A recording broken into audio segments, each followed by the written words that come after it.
Northern Nigeria is saying that Tinubu will become Nigeria's last Yoruba president.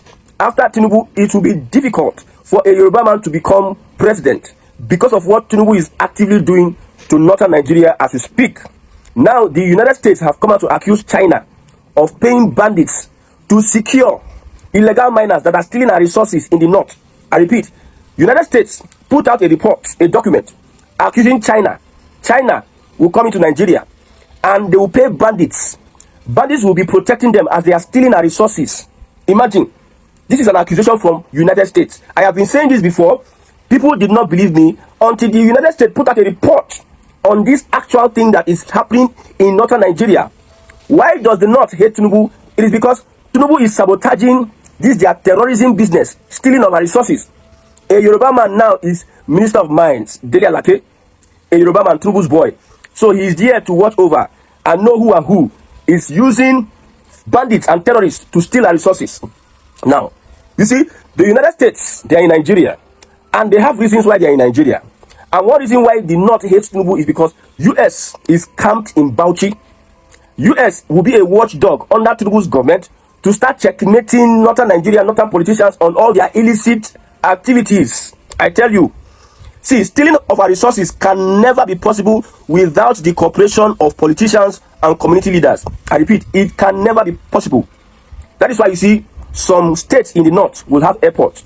I will ask myself, what is the use of these airports in these states? And in these same states that you see airports, there's a lot of insecurity going on. These airports, according to reports, they are being used to carry out steal our resources. You go see airport inside bush, nobody they use them. There's no economic benefit of that airport. Just like in the south here, Umahi built Ebonyi airport. It is not, there's no economic advantage of that airport to Ebonyi state. I don't know why he built that airport. Now in the north, we have states that are not qualified to have even cargo airports. They are building actual airports whereby these people will carry out, these are resources, rare earth materials, and they will carry it out of the country. They will fly out. And you will tell me that the government does not know about these illicit activities. You will tell me that northern politicians are not benefiting from this stealing of our rare earth materials. You see that even the Boko Haram, they're actually involved in this business. That's why they can do anything to sustain this kind of business. So this exposure is one of the reasons why the North would never want Tinubu to return as president or Yoruba man. A politician once said, he said, you see Abiola, see why we stopped Abiola. Now we have allowed this young man, and look at what this young man is doing to the North. A politician from the North said this. So as it stands today, Tinubu is actually sabotaging. It is not going to take 4 years. 4 years is not enough to stop all these illicit activities of these politicians in using insecurity, stealing our resources. Tinubu's second term is going to hit the nail on the head. I repeat, Tinubu's second term, you see, everybody is trying to stabilize politically. If Tinubu wins second term, all those people that you see that are responsible, they will be brought to book. Note, nobody believed that Buhari's boys, Tinubu can prosecute Buhari's boys. After Buhari died, Malami is going down. Hadi Sidika, he raised up his hand and say, I am loyal to Tinubu. Anybody that dare say anything against Tinubu is bringing that person to book. Look at Erufai. Look at the rest. So if Tinubu enters second term, more dealing with northern Nigeria. Okay. Reasons why North is vowing that Tinubu will become Nigeria's last president. He kept them far away from the corridors of power. North is not powerful. Without political power, you are powerless. I repeat, without political power, you are powerless. Look at Tinubu's government today. The most powerful politicians in Tinubu's government, they are Southerners, with the exception of Ribadu. You know, say Ribadu position, now position of sack. It's not position of they elected me. Look at powerful people in Tinubu's government. Wike, Akpabio, Wajabiamila. In Tinubu's government, we will have Hope Uzodimma. Powerful politicians that can move, shake anything in Tinubu's government. Not the North. So he has successfully removed North, kept them far away from political power. They will stand from far, they look. Pick me. One reason. Number two, Tinubu enter. He put in people for power. They say nepotism. You know here, he put Yoruba. And most of them are Yoruba Christians. You know, the North was pushing Muslim ticket. Tinubu disappointed them in that Muslim ticket. That's why they don't want him for second term. Earlier they were shouting, Tinubu is a one-term president. When Tinubu showed them pepper, They got to talk, say, let him, 2031. We are waiting for 2031. I thought they said Tinubu is the wanted president. Tinubu put his Yoruba people. Maybe he's following the footsteps of Buhari. He put them everywhere. This is something that a P2B cannot try. I tell you, from the onset, you go see backlash. You go see, say, National Assembly go come stand up, you come from opposition against a P2B. Look at Tinubu, actually, at the faces of these political charlatans in the north. He put his Yoruba men everywhere. The Yorubas are the ones holding this country politically. If they shake, everywhere shake. Police, chief of army staff, defense staff, INEC, CBN, NMPC, you can call them northern Yorubas. As far as they are not and they are loyal to Yoruba, that's another ballgame entirely. So because of Tinubu had to put his people in every cradle of political authority, in every agency. If Yoruba person is not leading, he go there for board now. The people that are responsible for those posting, there's some people that are in a committee that are responsible for putting strategic Southwesterners in different parastatals and agencies of government. So that anything that happens, the report is coming to Tinubu. They are just there to do amebo. If the Yoruba person is not leading that agency or parastatal, any Yoruba person that you see that there's there, it is for the interest of Tinubu and the Southwest, or their loyalty to Tinubu. So the North is angry that Tinubu has muzzled everywhere. Also, the North is angry that Tinubu is not pushing the Muslim ticket agenda. His government is not behaving like a Muslim ticket. His government is behaving much more than like a Christian ticket. Look at Jonathan, a Christian. Namadi Sambo, I believe, a Muslim. Jonathan's government behave more like a Muslim government than even Tinubu's government that is an actual. Tinubu is Muslim. Shetima is Muslim. Shetima is conk Muslim. Oh, they thought they can use Shetima to shake Tinubu. They don't know say Tinubu Gino. Instead, Tinubu turned it on their heads. Shetima was abusing Osibajo that he is a ice cream seller, blah blah blah. When Tinubu entered, Tinubu should say himself, he sabi do wetin Buhari they do. He turned Shetima to a ghost worker. So as it stands, the North is angry that Tinubu has infiltrated the government with his boys everywhere. The North has no space to breathe. The North has been put far away from political power. If not had like 60% of appointments, not even major appointments, like the other time, they removed 1,000 persons from CBN, a lot of retirement from the customs, a lot of things, they shook up everywhere, and they were putting loyalists upon loyalists upon loyalists of Bola Ahmed Tinubu. This angered the North. Tinubu made the North powerless. I repeat, they made the North powerless. Now, arrest and prosecution of Miyetti Allah leader. Tinubu enter. Tinubu gets mind. The bride of the Boko Haram, the bride of Fulani bandits and terrorists, which is Miyetti Allah. Tinubu arrest their leader. Nothing happened. Prosecutor cannot go court. Disband whatever militia they are trying to create. Under Buhari left there and they are doing, I'm not aware. You're not aware. These people are causing havoc. A president is not aware. Why should we not vote you? Why were you there in the first place? So that you can go there and not be aware.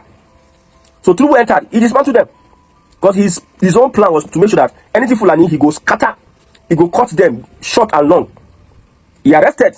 So they say, oh, this man has the F-13 to arrest a top citizen. You know, Fulani, they believe that they are top citizens in Nigeria. That they get Nigeria. They are better than every other person. You are below them, you are lower than them. That is their mindset. Tinubu showed them shege, real shege. That's why Miyetti and Co. Every Friday in the mosque, they'll be crying. Tinubu, let us not vote Tinubu. Do not have the votes. Let us vote against Tinubu. This and that. They are begging P2B, please P2B accept vice presidential candidacy of Atiku so that we can mobilize ourselves, those Muslim northerners. They don't know what hit them already. Reality will still dawn on them. By December, the opposition will know whether they can win elections in Nigeria or not. By December, this December. Even before December. It will be clear for their eye whether they can win elections. This northern coalition, because it's being sponsored by the North. Most of the top players in the coalition, they are northerners, aggrieved and pained against Tinubu. Tinubu did not give us this, did not include us, blah, blah, blah. They left the APC and they went to say they want to join a political party. So the arrest and prosecution of Miyetti Allah, untouchable, is one of the things. And also, arrest of top, it is under Tinubu, I say, the arrest top ISWAP and Boko Haram kingpin. Tinubu's government arrested Yusuf, the son of Yusuf, Boko Haram founder. Hello? Arrested top ISWAP leaders, took them to court and prosecuted them under Tinubu's government. Go and check. He did not even spare anything. See, sometimes I wonder, until Tinubu, I used to be afraid that a Southern president can deal with the North the way Tinubu is dealing with the North now. I used to feel like it is not possible that a Southern president cannot do what Tinubu is doing. Until Tinubu, I now believe that we Southerners can do much more. Now, number 3 or number 4, making northern politicians irrelevant politically? Which politician in northern Nigeria is as relevant as he was in 2015 or 2023? Which northern politician? You think Atiku is relevant, or you think El-Rufai is relevant? Take away P2B from that their coalition, you know that their relevance is top. See, even in northern Nigeria, you just heard that Amadu Fintiri, the boy of Atiku, just joined the APC with almost all the National House of Assembly leaders except for one person. Atiku's political base joined Tinubu's camp. And some people just come and say, Atiku is this. Atiku's political base is joining Tinubu's camp. Don't you understand what is going on? You'll be shocked that Tinubu's boys will start joining the APC. Before the end of this year, it will be clearer to the opposition that they cannot even win one state when it comes to elections, not talk of presidency. They will not win one state as governorship, except if for Alex Oti, they will not win one state. The ADC cannot win one state. I tell you, that's the reality. So, making northern politicians irrelevant is one of the things that Tinubu has done to the north, that is making north saying that for our political survival, if we don't remove this man, if we don't bring down this man will destroy also. That is what El-Rufai told somebody. If we don't come together and stop Tinubu, Tinubu will destroy also, according to El-Rufai. And he understands what Tinubu can do. He has seen the handwriting on the wall. That's what I'm telling you. One of the reasons why they hate him is because he's making them irrelevant politically. The last elections, all the people in the opposition, whether you're a northern person, they not say now with all the things Tinubu is doing to the north, northern governors are still joining the APC. Power don't they shift, power they change hand. There's a political shift from the old order. I'm telling you, Atiku's sons, they are joining the APC for the future. They know that where their baba is going, there's no road there. They are joining the APC for the future. It's unfortunate that Tinubu is turning Nigeria to a one political system. No apologies to anybody. It's because we have weak Nigerians and weak opposition. If we have a strong opposition, all these things will not be happening. I'm telling you. Now, by 2027, most of the top northern politicians will become irrelevant. The likes of Atiku, El-Rufai, and Kwankwaso. I tell you, you think Kwankwaso still have a future politically? In fact, when they say bring a representative from the north, Kwankwaso can only talk about Kano State. If Tinubu built his own political empire, he knows those that he can even choose that are his loyalists, that he will win election for. You know, what Tinubu is doing is almost the same thing what Obasanjo did. Obasanjo win election for Ribadu. He doesn't care. Obasanjo win election for Ribadu. So the same thing Tinubu is doing. I'm just studying Obasanjo's government and Tinubu's government in area of the politicking, political rascality and all have you. So, Kwankwaso, you think Kwankwaso has a political future? Wait, and you see what will happen in the future. Ribadu is see, even El-Rufai no. Ribadu has much more prospect. Kwankwaso cannot fit into the new generation of politicians that will shape Nigeria's future in terms of presidency, senate presidency, or vice presidency, or politically. Everybody in the opposition now, if they're not able to win, like if Kwankwaso is not able to win any Kano state and other states, House of Reps, Senator, blah blah, and Tinubu win, APC clear everything. Politically, they are dead. Not because of anything, it's because what Tinubu is going to do within his next 4 years. I said it. I like the way people are underestimating Bola Ahmed Tinubu. No, he's nothing, blah blah blah. I like the way people are not telling themselves the truth. There's some people that are geniuses in some particular things. This politicking, this Nigerian politics, just give it to this man. By 2027, when he wins the election, you will see a lot of changes. A lot of things will just pop up like this. These politicians will become irrelevant. By 2030, it will be clear to you that these politicians cannot win a national election. They cannot win anything by 2030. Now, it is slowly, things are happening. Northern Nigeria is fighting back with this their terrorism and all these things they are doing. It's the last kick of a dying horse. When they implement the state police, everybody I go clear. When they implement that state police, now you go know say, if it is successful, it will solve the issue of insecurity at least 40%. Now, this last one is what I was talking about. Sabotage illegal mining and terrorism business of these northern people. A lot of arrests will be made. Tinubu wants to secure a second term. A lot of arrests. Even the ones you're expecting, you will see arrests being made. You'll be called to ask them questions. How come this one? How come that one? Timi Silva, the last failed coup, it is said that he sponsored over 90% of the coup. Timi Silva. And Timi Silva is denying. Arrests will be made, though. A lot of arrests. And mind you, these people, irrespective of what is happening, if they have an opportunity to carry out a coup on Tinubu, they'll still do so. So they are not repentant people. These Fulani politicians, they are not repentant. The anger is boiling left, right, center. Boiling, serious boiling. Now, the United States have been planted in that region to make sure that they checkmate the excesses of these Fulani terrorist bandits and politicians. Like I said, all of them are the same. All of them are doing the Lord's work, the same work. Nobody can come and you can not deceive me. They are all the same.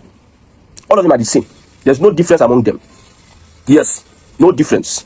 So the Tinubu aligning with the US, although there are many disadvantages, our alliance with the US has disadvantages. But I told you that Tinubu does not send for him to sell northern Nigeria. To sell, he go sell northern Nigeria. No. Collect change so that he can complete his 8 years as president. So far, he's not sending this out. So he doesn't care if the United States is camped in Bauchi and starts choking his eyes everywhere. Who has this political network? Who has this and that? Mind you, the US also has the capacity of stealing your resources. So they are a world power. If they steal it, they will tell you to shut up. But as it is now, they are not on the same page with Al-Qaeda and this terrorist organization that want to take over the Sahel. So most of the activities is to quench and bring them down. And this Fulani and this terrorists, it is their life ambition. Terrorism, jihadism, all this moving up and down, killing people, taking over territories. It is their destiny. They are destined for that. So if you want to stop them, they will never go down without a fight. Sometimes you will just wonder, since US is in Nigeria now, these people should be able to stop, be afraid of US and stop. But yet, they believe that US cannot do anything. Because if they don't do terrorism, what else will make them relevant? If they don't do terrorism, if they don't do Sharia and all have you, what will make them relevant? How would you know that they are existing? Because without all these things, extremism, religious extremism, kidnapping, banditry and killing, stealing of resources, and also whatever it is, if seizing political banditry, seizing political power, if they don't get involved in all this, they will become irrelevant. Southern politicians will overwhelm Northerners, like say tomorrow day, because Southerners, they know how to play politics, but Northerners, they are using all this extremism, all this political banditry, terrorism to negotiate for political power. That's why they will never ever stop. So this revelation by the US, I know the Nigerian government will follow up, that Chinese is paying Fulani bandits to protect Chinese illegal miners that are stealing our resources and taking it out of the country. So China will come into our country, pay bandits. Police police say police illegal something, no go involve police officially now. So pay bandits, carry our resources out of the country. We don't know how they know they pass our front. They disappear into thin air. May God help Nigerians.